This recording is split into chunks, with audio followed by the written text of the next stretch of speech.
What's the word? It's your boy Rashad back at it again with another episode of Things of That Nature, episode 128, Curated Authenticity. Hey man, another one in the books. And I was surprised.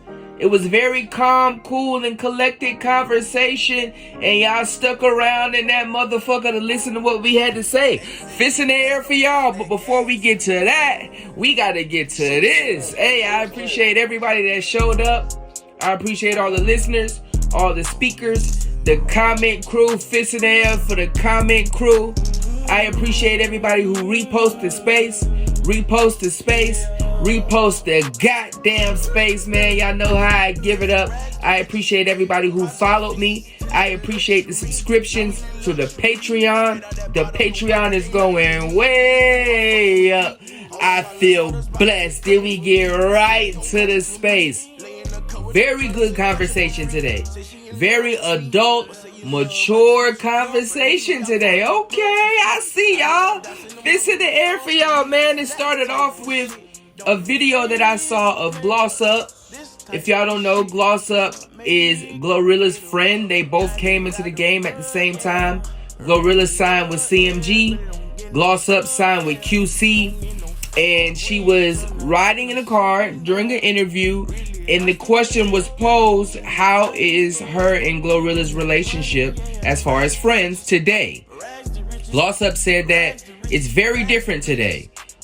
She said that along with being a mother now, which Glorilla is not, she feels like she is in a space in where Glorilla wants her to grow and elevate at a certain rate, and Gloss Up is not necessarily there mentally to want to do that. Which sparked a good conversation. If you and your friend are not moving in the same direction at the same speed in the same time, how does that relationship work? How does that friendship continue? In my opinion, I want people around me that we have the same kind of drive. We have the same hunger, and it doesn't have to be in the same field, but we have to be working towards something. It's very difficult for me in this stage of my life and where I know what I want, I know how I want to get there, I am dedicated, I am committed to this thing, and then have somebody that is very hands off, right? I think, in my opinion, that is oil and water. We gotta be moving, we gotta be grinding. I want to be able to, have conversations and with you, different ideas, shit like that. So I can understand how the dynamic in that friendship might be a little different today than it was back when it was perceived that they both wanted to be on, quote unquote. They both wanted to be in the industry. They both wanted to be rappers. And then when they finally get there, it's time to turn it up another notch. A lot of people don't understand that when you achieve a goal, you got to turn it up even more, right? You can't just sign that deal and be like, whew, got the deal, now it's over with. I think that is the mindset that Gloss Up has from just hearing what she says. And we see the work that Glorilla put in. She damn sure ain't got that mindset.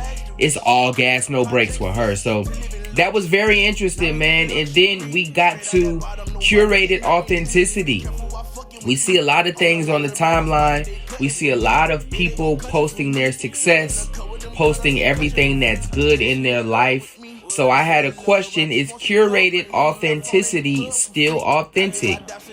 If you are knowingly only posting one half of your life, only the good, not necessarily expressing the trials, the tribulations, the struggles, and the efforts that you are putting in to get to the place that you are going, is that fake in a way? I can see it from both sides, and where some people want to see the ups and downs, some people want to see the journey, and then other people just take what you give them. I think Jonay spoke to the sense of entitlement, in where you just take whatever the hell I want to show you. Because like she said, I don't know you. I don't know y'all niggas. we be on these spaces and stuff like that, but does that equal a level of I know you and you're entitled to every aspect of my life? No, I don't think so. I don't think so. I did hear No Hove. She felt like there was a responsibility. Watcher also felt like there was a responsibility to tell the full story. Not in the dirty details, but add perspective from both sides. Watcher made a good quote. He said, "Let your mess be your message." He was speaking from a community angle of allowing for people to see the things that you got going on so they could use that as motivation, or they can use that as a tool to teach them, help. I think that he was speaking from a space in each one teach one, through good and through bad. No Hove also said, that those things definitely matter when it comes to community. What got me to thinking about oversharing, right? One, what does it mean to overshare? And two, is oversharing helpful, or does it just leave somebody exposed? Because we could all have good intentions with our sharing and know the reasoning and why we do it. But there's always going to be nefarious characters out here that's going to use your information for evil. We see it where people get doxxed. We see it, niggas is looking people's IP addresses up. So I just wanted to get an understanding of that. I think oversharing, in my opinion, especially when it comes to content, is somebody who is sharing but not posting solution.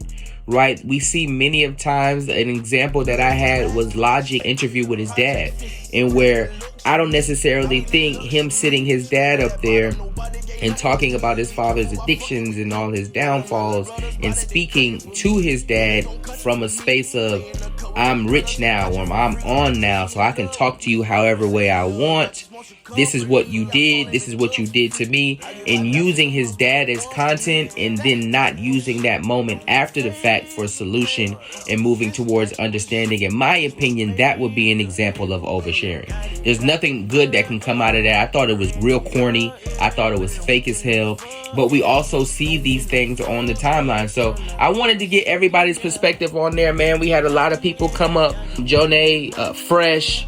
They definitely added to the conversation like they usually do. It was definitely a different touch over here at Things of That Nature today. But I love it, man. We got to be multifaceted. And so I appreciate everybody who listened. Those are the type of conversations that we have every day, Sunday through Friday, 12 p.m. until the next conversation. We out.